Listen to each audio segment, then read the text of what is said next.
always. Wow. Because Johnny represented us suing the police when they did us what wrong. Yeah. Your listeners, unless you grew up in Los Angeles in the 60s or the 70s, even the 80s, can't realize the problems between the black community and police. Yeah. You can stop anybody randomly black on the streets of Los Angeles. Anybody at random, brother. And they could tell you a story of themselves, a family member, or a friend who had been treated badly by the police, unfairly by the police. Yeah.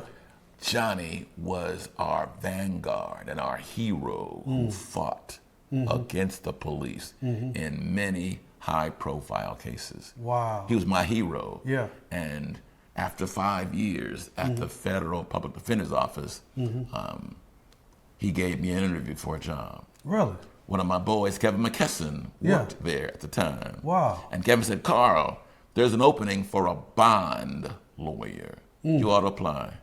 Really? Brother, I knew nothing about bonds. Yeah, I'll say. But I told Johnny, I want to be a bond lawyer. I'll do bond work. Yeah. And he hired me as a lawyer because I think he understood that I could also try a case. And that was good and important in those years. So next to my mother, my relationship with Johnny Cochran is certainly the most important relationship in my life. Wow. Yeah. Wow.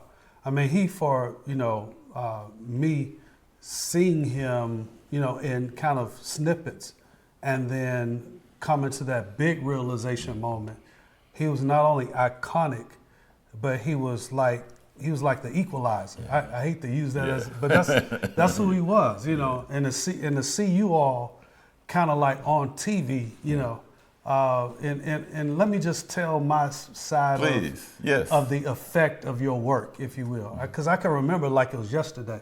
And it's, whatever anybody think about the results of the verdict, that's their business. Sure. I'm dealing with a personal impression. Sure. Kid growing up on the south side of Chicago who was used to being harassed by the police.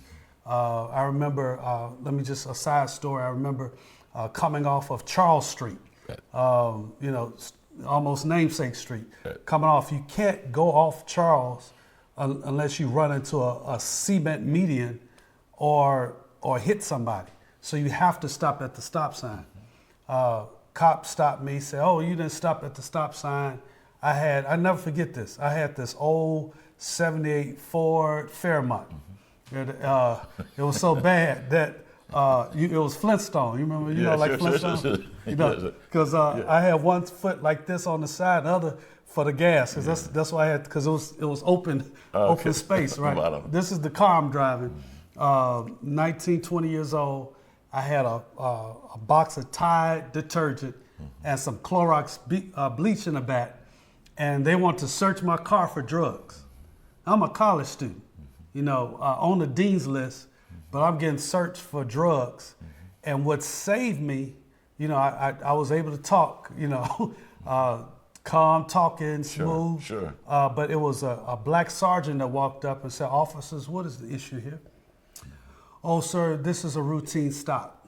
And their whole demeanor changed, right? Because I thought my life was over. Sure, man. Because these big burly guys, they was used to just roughing you up. Sure, man. And there was no cause. That was just Chicago PD back then. You saw what happened later, right?